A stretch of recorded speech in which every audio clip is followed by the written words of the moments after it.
The moment my body started to change now, it just got to be fun. I was no longer dreading it. I was now excited about it. And then I started thinking about all the things I wanted to do if I was ever able to walk again.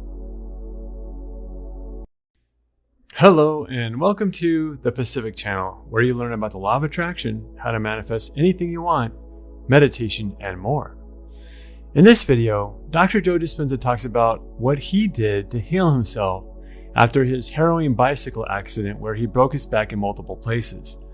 The story goes that he had entered into a triathlon race, and during the bike portion of the race, he was wanting to go around some other riders but wasn't sure if it was safe. A cop waved him on but didn't see a truck coming around a corner, and neither did Dr. Joe. The truck hit him and sent him flying to the ground. He broke his back in multiple places. He doesn't say this in this video, but in others, he said that his doctors told him that he would never walk again. In this video, he explains in more detail exactly what he did to heal himself in only 6 weeks. He was already into yoga and hypnosis, and so that's where he got the idea that he might be able to heal himself. He explains 5 things that must be done to experience that kind of deep level of healing and mystical experience. See if you can repeat all 5 things, and I'll let you know what they are after he speaks. But also, Dr. Joe talks in more detail about his style of meditation, and he talks about why he has people breathe in deeply and hold it.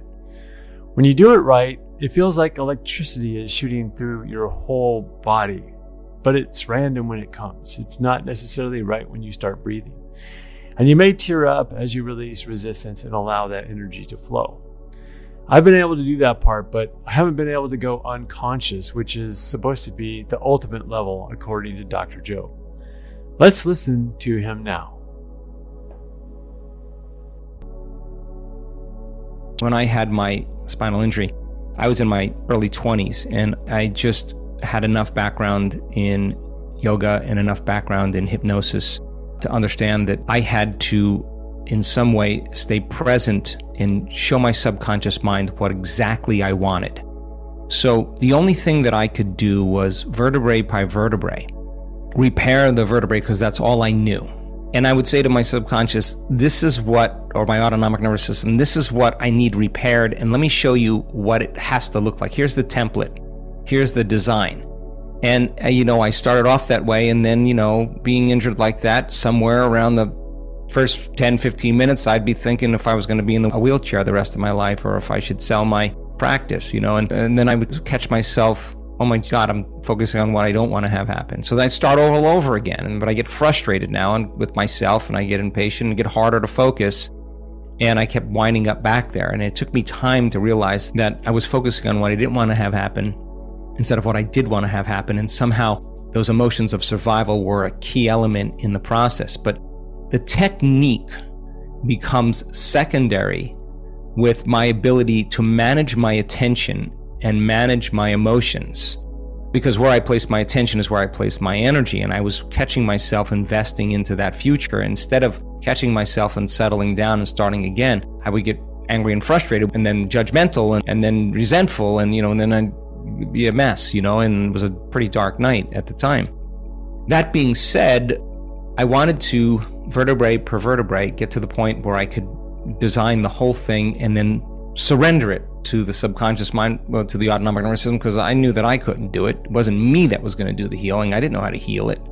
It has the understanding to take it like a dream and package it in a certain way, and then through the information and through the frequency of the nervous system that's carrying the information, begin to send that information to the cells, and the cells will make the DNA become activated, which will make the proteins, which will then make the collagen, which will then make the scaffolding of the bones repair. But I understood that the signal would do that innately, that the innate intelligence of the body could actually heal it. It didn't know how to heal it to the extent that I wanted it to, but there was some healing going on. I just wanted to push it past that point and program it to a greater degree. But it was my intention that mattered the most, and the sponsoring thought behind it. And so when I was able to go through the whole entire process, Alfred, it took me 2, 3, 3.5 hours sometimes, just tormented. When it started getting easier, I knew that I was firing and wiring circuits in my brain, and it was getting easier because I was doing it every day. And I was staying more present. I wasn't thinking about that any longer. It wasn't about healing. It was about effort. To go from one point to the other without breaking my focus, because I wanted to show it exactly what I wanted, not what I didn't want. I had nothing else to do. I had plenty of time to actually practice this. And so when I started seeing the changes in my health, when I started to see the changes in my pain levels and the numbness and all that other stuff, the moment my body started to change, now it just got to be fun. I was no longer dreading it. I was now excited about it. And then I started thinking about all the things I wanted to do if I was ever able to walk again. Now the whole thing changed. I wasn't obsessing about being in a wheelchair or being deformed or paralyzed and having sensory problems or having to get a surgery or whatever. I was thinking about doing the things I would love to do again, like sit at a table and have lunch with my friends, my buddies, to ride a bike again, to watch a sunset again. I promised myself. I just kept seeing those futures and emotionally getting excited about them. And I was conditioning now the body to believe it was living in that environment. Why? Because the body doesn't know the difference between the real life experience that creates the emotion and the emotion that I was creating by thought alone. So the innate intelligence, the body does that for us. Now, I've evolved quite a bit since 1986, I can tell you that, in terms of my understanding. But it's the intention and the elevated emotion and being present and constantly doing it and believing that it was possible that made the biggest difference. Now, if you have an MVP and you want to practice heart coherence, I'm certainly a big fan of studying this, because the more energy the heart has by putting your attention on it, and we see it filling up like a gas tank. You put your attention on it, the energy fills up in the heart. It's so important for that to happen because that's available energy for the heart to use. We have had numerous people have all kinds of changes in their heart, and I wouldn't try to see the cells make the proteins and the DNA becoming activated. I would just study that's the process when you give the cells the right emotional signature.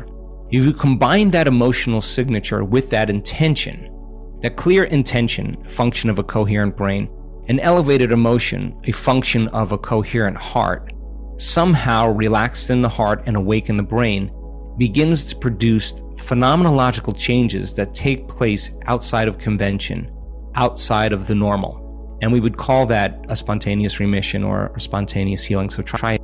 The coupling of the contraction of those muscles, coordinating it with the breath that represents your intention to draw energy from that center with your breath and deliver it to another energy center because you have the free will to do that. If you practice that enough times, it's very, very difficult to think about your Instagram account when you're holding your breath, locking everything down and squeezing and pulling up. It's very hard to think about a whole lot of other things when we instruct people to this point. That the single-mindedness and the understanding of what you're doing and why you're doing it, with your attention right on that target, the compression of those crystals creates that piezoelectric effect that activates that center, no different than activating your heart center. But this center somehow happens to have crystal structures in it that actually act as a telecommunications center to pick up very, very fast frequencies. Very high frequencies, and those frequencies need some type of magnetic signaling system to be able to pick it up, and it has the machinery for that. And homing pigeons have it, and chameleons have it, and migrating birds and species activated, and all vertebrates have that system in some way interacting with energy that's not seen, that's information. And so the human being then, when that center becomes activated, the breath is one way to do that. And the movement of that energy, instead of releasing it out of the animal self, that the act is really a divine act to activate that other center. If the person is not resisting and they're not feeling tired or they can't get beyond themselves or wondering if they're doing it right, people say, what am I doing wrong in the breath? That's the thought you need to get beyond. Break it down and learn it again. Start over again and practice it just like you're practicing anything. Anything you practice, you have to stay conscious and get your body to do what your mind is thinking about. So there are people that reach this point, Sunday, where they have these incredible experiences and they see those fractal patterns, and that fractal pattern is a standing wave of energy and information that's going to be read by the laser, the coherence of the brain. Only a coherent field can read that information. So when the brain gets super coherent and that system switched on, it transduces that frequency into an inward experience. In melatonin, as you know, the derivatives actually change to produce upgraded versions of melatonin and change the mind. They change the experience of information that's not in the simulator but outside of it. And so I was very interested in the process for many, many years because I wanted to have more of those experiences. Those things tend to be more fun for me than many things in the simulator. Although I enjoy the simulator and I love life, at the same time, I just think maybe there's more information. It's a scientific fact that we perceive less than 1% of reality. In fact, the odds of that, in some article I read just recently, is 100%. So then our experience of reality is very limited, and we can't exclude ourselves from that process. So then we begin to experience the unknown self that we forgot that we were. That was once oneness. Remember, we're variations of oneness, and all having the free will to answer the question, how far does the rabbit hole go? Is there anything else? Can we explore it? And yeah, you can enjoy a sunset, but also, you can feel pain. And those are all experiences that we get to have in reality. So then the person who's having those experiences that wants to go a little further would fill their brain with information and knowledge about dimensions and other possibilities and time, space, and the many worlds theory and quantum physics, and just kind of be curious about that. And at the same time may want to get up a little earlier in the morning and do the breath to compress those crystals and practice that pineal gland meditation and work on sitting up for a little longer than you like to and see if you can stay present the entire time and go through those steps, and then lay down and inhale, exhale, take it to the next level if you truly want the mystical, and that it's right at your fingertips. So my advice to you is to keep doing it and maybe add something new, like doing the pineal gland meditation so that you can evolve your experience a little bit more. And if you've reached that point, you will lose consciousness at certain moments when that energy strikes your brain. It's a very blissful, numbing feeling that takes place, and it's electric. That's energy, that's the arousal. It's the reticular activating system opening up and becoming super awakened, not from the outer world, but from the inner world. And that thalamic gate opens and energy moves right into the brain, and that is that gamma pattern. And sometimes it's a lot of frequency, and sometimes people lose consciousness. And I have thousands of times for a period of time. But we shouldn't be afraid of it. I just know that if you can relax into it, it'll continue to evolve. And lastly, let's not make it be about that phenomenon. Let's make it be about how we can continue to experience greater level. So, were you able to identify all 5 things to experience this kind of deep level of healing and mystical experience? The first one is to overcome resistance. So much of the problems that we experience in life is simply because we have resistant thoughts. Doubt, fear, and worry are all thoughts and feelings of resistance. The second thing is not feeling like a victim.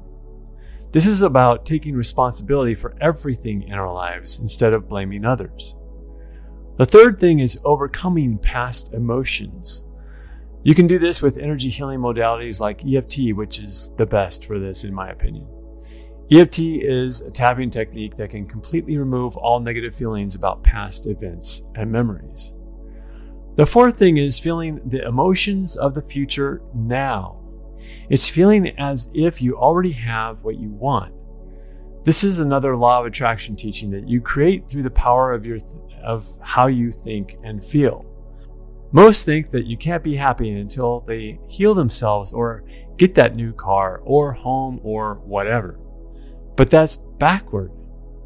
If you are happy first, then you will attract the healing, the car, and the home. The fifth thing related to not feeling like a victim is no longer feeling sorry for yourself. If you feel sorry for yourself, you're going to keep on creating things to feel sorry about. So this is about understanding and realizing that you create your reality. The bottom line is that you are the creator of your life. As Dr. Dyer said, when you believe it, you'll see it. If you like this video, please like, share, and subscribe if you haven't already done so. And leave a comment below about how you intend on taking more control of your life with your thoughts and feelings. Thanks for watching and have a great day or night.